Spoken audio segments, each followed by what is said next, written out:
A crime of honor is a severe criminal act, typically, but not necessarily, committed against a female family member as punishment for bringing disgrace and dishonor upon the family.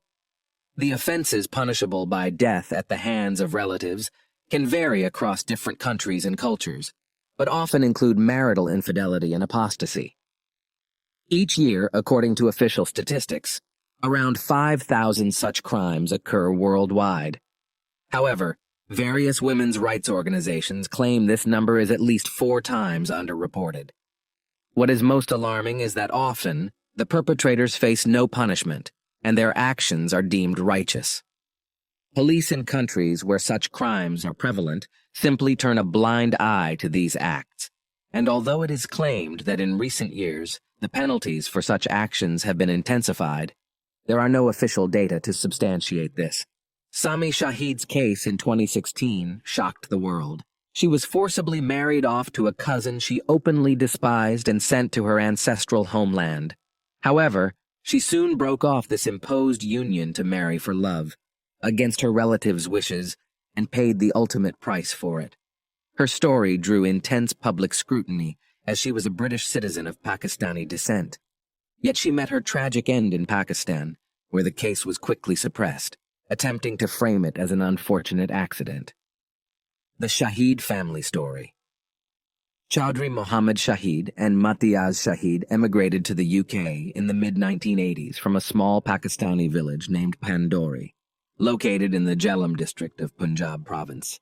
They moved to a foreign land in search of a better life to escape the poverty they lived in back home. In November 1987, their eldest daughter, Sami, was born in the English city of Bradford, located in West Yorkshire, and a few years later, her younger sister, Mita, was born. The head of the family established his own business renting cars, which later focused on renting luxury vehicles, including high-end limousines. As his business prospered, he helped 2 of his brothers and their families also move from Pakistan and settle in the UK. The relatives also opened and successfully developed their businesses. One brother had his own seafood shop chain by the early 2000s, and the other opened a flower delivery and floristry company. Overall, the Shahid family was quite well known and successful in Bradford, being quite wealthy and influential. Sisters Sami and Mita were born and raised in the UK, but their family strictly adhered to the laws and traditions of their ancestral country, so the girls grew up under the influence of a mix of European and Pakistani cultures and customs. The liberal English views and manners starkly contrasted with the strict orders of their ancestors' country. For example, the girls were not allowed to drive a car, and all their contacts and movements were strictly monitored by their father. The elder daughter, Sami, was the apple of Chaudhry Mohammed's eye, and was considered daddy's girl. He indulged her in every way, buying her expensive outfits and jewelry, and paid for her education at one of the most prestigious universities. She meticulously cared for her appearance, used cosmetics from well-known brands, visited beauty salons, and spent extravagant amounts of money there. Meanwhile, she worked part-time at a post office, essentially supported by her father, who paid for all her whims and desires. Frequently, Sami, without her family knowing, would rent a car and drive herself. She loved driving, felt confident behind the wheel, and did not understand why Pakistani traditions forbade women from doing so. She was headstrong and freedom-loving, but she tried not to upset her parents, doing everything as they said. Shahid had many friends from school and university in England with whom she kept in touch. She was characterized as a bright, kind, and cheerful person. Forced marriage. Despite living a life filled with love and abundance and seemingly having everything she wanted, the woman was deprived of the opportunity to make any decisions independently. She constantly lived with an eye towards her parents' and elder family members' opinions, from whom she needed constant approval for her actions. More than anything, Sami feared upsetting her father, whom she adored. However, numerous prohibitions, fears, and strict orders meant she was never truly honest with her family. In 2012, her parents decided it was time for their eldest daughter to settle down, get married, start her own family, and have children. They insisted that she go to Pakistan and enter into a marriage in accordance with all the rules and cultural traditions. They chose her cousin, Chaudhry Muhammad Shakil, whom she barely knew, as her groom. It's worth noting that marriages between relatives and arranged marriages are quite common, although not a strict requirement in Sunni Islam, but the tradition is honored to this day. Sami knew that sooner or later her parents would choose a husband for her and present it as a fait accompli, leaving her with no choice in the matter. She was prepared for this, understanding the inevitability of such a marriage, but her father's choice was truly shocking to her. Shakil was openly distasteful to her, even causing her some repulsion. Additionally, he had recently been released from prison where he served time for ending someone's life over a land dispute. Since childhood, Sami occasionally interacted with Shakil as if he were a brother, but she could never imagine him as her spouse. Notably, her own parents were also cousins whose marriage was arranged by relatives, but they managed to genuinely fall in love and build a happy family. Her parents believed that their daughter would experience the same fate and that she and Chaudhry would eventually fall in love.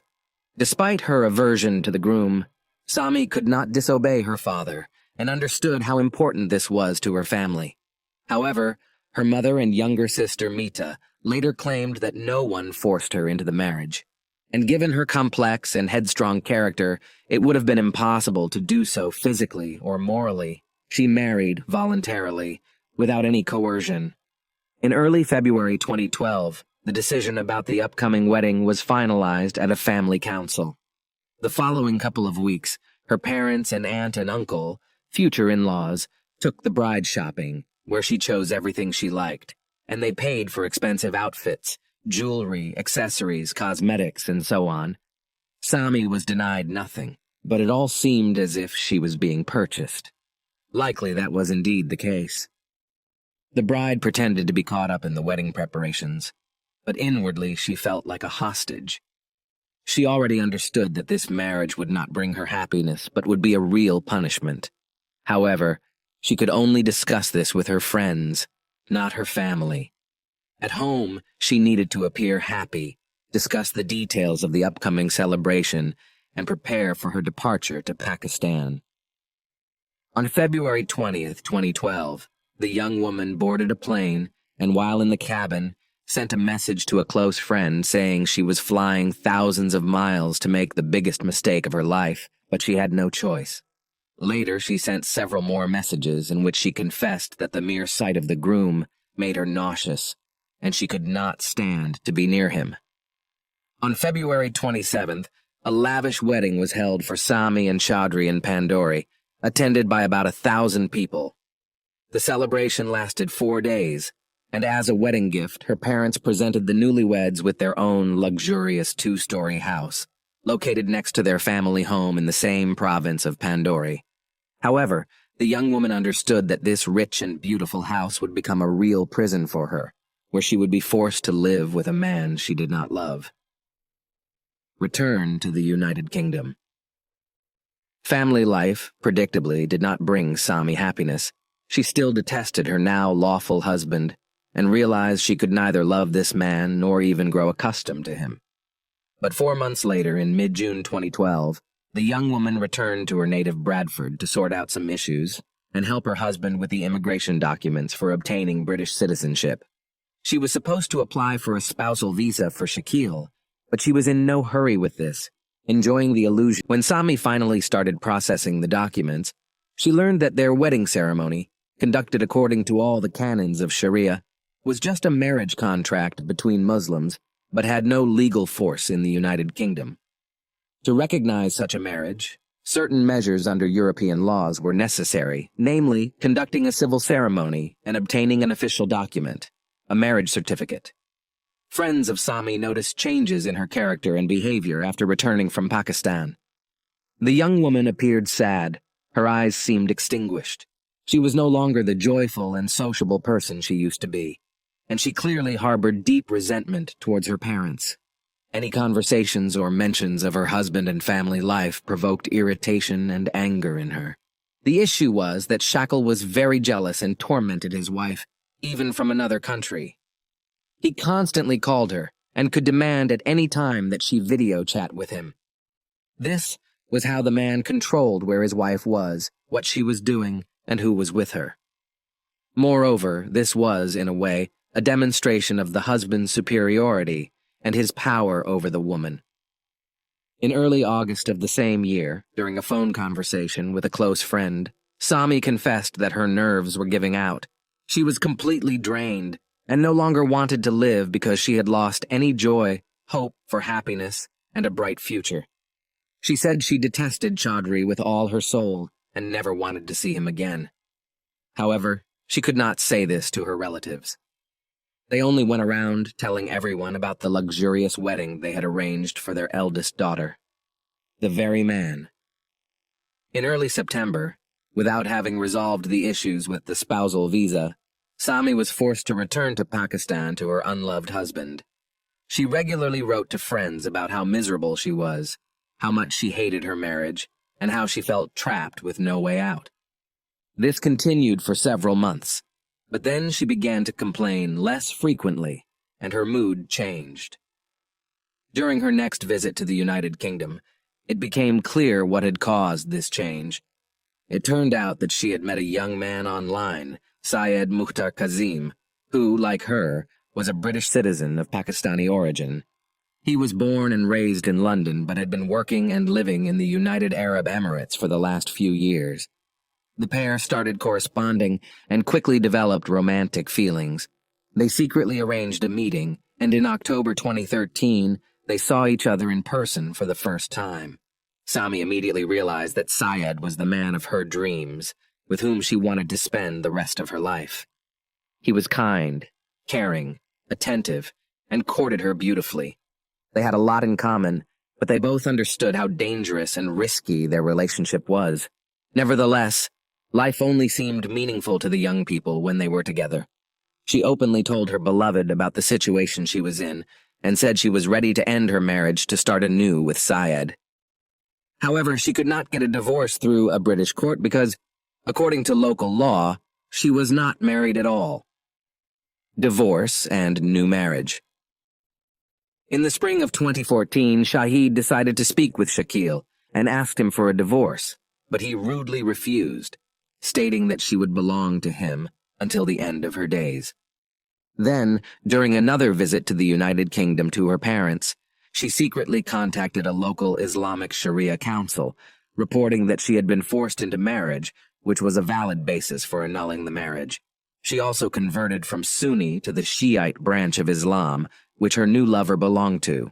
The cleric contacted the woman's husband to hear his side regarding their marriage, but he again rudely refused to discuss his personal life, stating that he would not give permission for a divorce.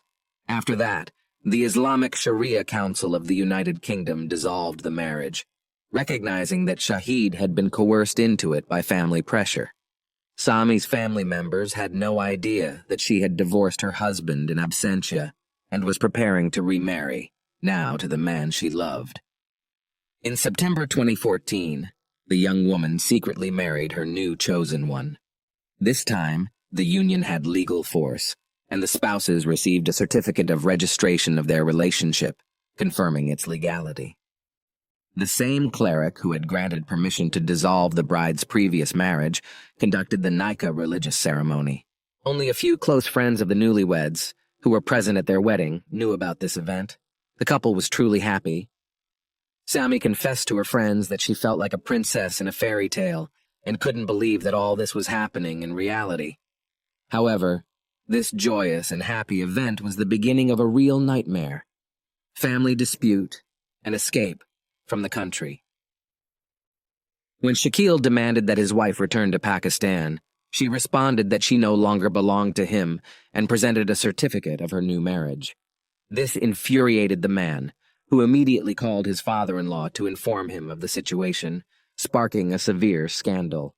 The family attempted to coerce her to return to her husband with threats, but she refused, which soon led to severe consequences.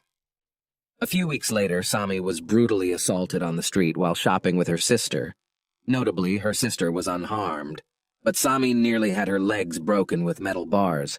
The police took her statement but failed to find the men responsible for the assault, and the case was quickly dismissed.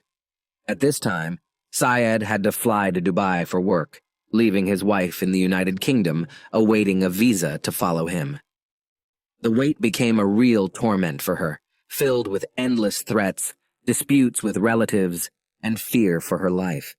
Moreover, her parents tried to prove that their daughter's divorce from Shakil was invalid, and even caused a scene with the cleric who had married the lovers. Sami's mother was furious, insulting her daughter and saying that she had disgraced their family and would suffer terrible retribution. In the spring of 2015, Sami finally received her visa and was able to fly to her husband in Dubai. It felt more like an escape, as the young woman feared her family would do everything possible to keep her and forcibly return her to Pakistan. For several months, she kept her passport with friends who also bought her a plane ticket and accompanied her to the airport. A new life. The following year was the happiest in Sami's life. She enjoyed her freedom and the ability to make her own decisions, living with the man she loved, who adored her and was ready to carry her on his hands. Additionally, she could drive a car, something her parents and former husband would never have allowed her to do. In photos posted on social media, Sami was radiantly happy. She blossomed, looked more beautiful, and it was clear she had achieved what she had always dreamed of. Shahid wanted to become a mother as soon as possible, but sadly, this happiness was not meant to be for her.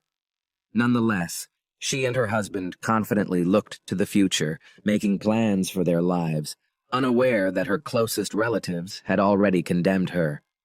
Immediately after their daughter's departure, her parents filed a missing persons report with the police, which they later wanted to reclassify as an abduction, accusing Kazam of the crime. The Shahid family members started devising a plan to force the young woman to return by any means necessary, considering various options. Threats no longer worked on her, but they could play on her sympathy. A sinister trap. In June 2016, Sami's parents conveyed tragic news. Her aunt, Shakil's mother, had passed away.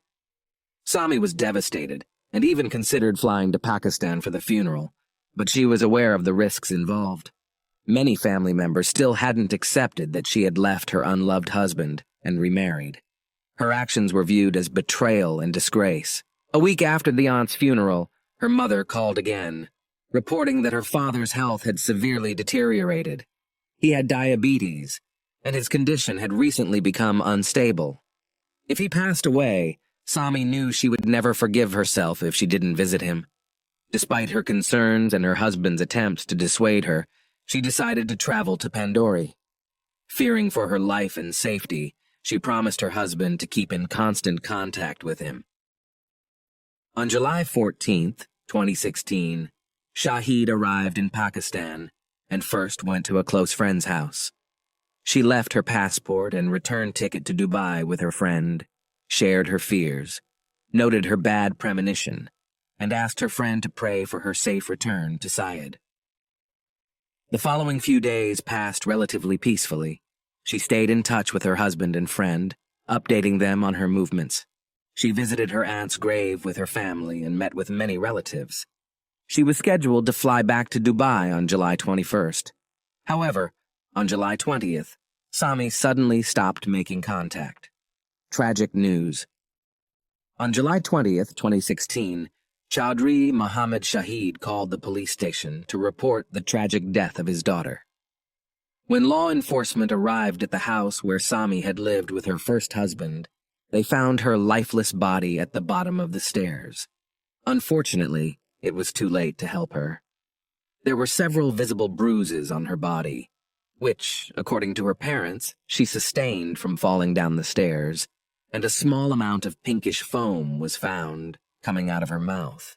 According to her father, Sami likely had a heart problem, fell, and rolled down the stairs. Since no one was home at the time, she was not assisted promptly, and she passed away. When asked about the whereabouts of the deceased's husband, Chaudhry stated that he had gone out on business. The police found no signs of foul play at the scene and did not open a criminal case. leaving the final determination to the forensic experts. An autopsy was conducted on the same day, yet the pathologist found no signs of violence, and the conclusion was that her death was due to natural causes. She was buried within a few hours of her death. Sami's sudden demise was not considered suspicious and raised no questions, except from her grieving husband. When Kazim was informed of his wife's sudden death from a heart attack, he couldn't believe it. Moreover, the press called the young woman's death a voluntary departure from life due to depression over her inability to have children. However, this version was contested by Shahid's relatives, who claimed she lost consciousness on the stairs and broke her neck while falling. Investigation and the grim truth. Syed Muhtar flew to Pandori on the first available flight and went straight to the police station to report that his wife was deprived of her life by her relatives and former husband. He described the forced marriage and her escape, as well as threats from her family. This information fundamentally changed the case. The authorities recognized it as an honor crime, but the body had already been buried, and the official report stated that Shahid died of natural causes.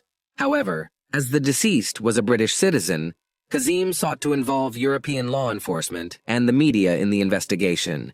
Initially, Sami's father agreed to an interview and tried to portray Syed Muhtar as an imposter and extortionist.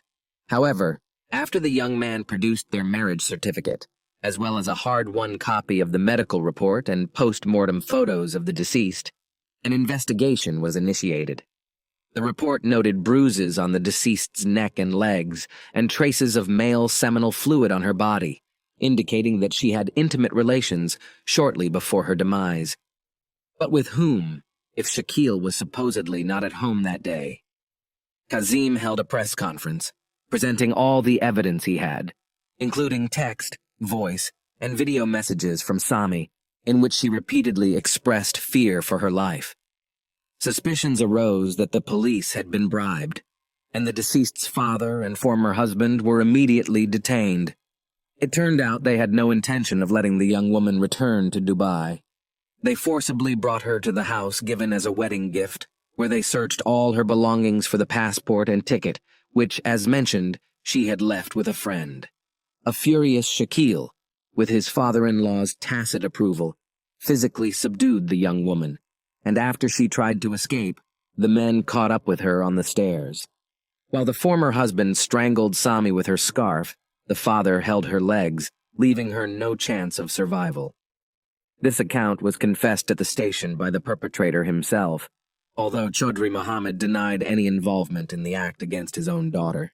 Legal proceedings and the fate of the participants. Besides the father and former husband, the deceased's uncle, who had acquired a forged report before the autopsy, and the commissioner who conducted the initial investigation, were also detained. In court, Shakil recanted his confession, claiming it was made under duress.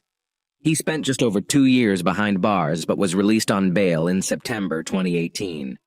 In 2019, the man remarried and again attempted to relocate to the United Kingdom, which was unsuccessful.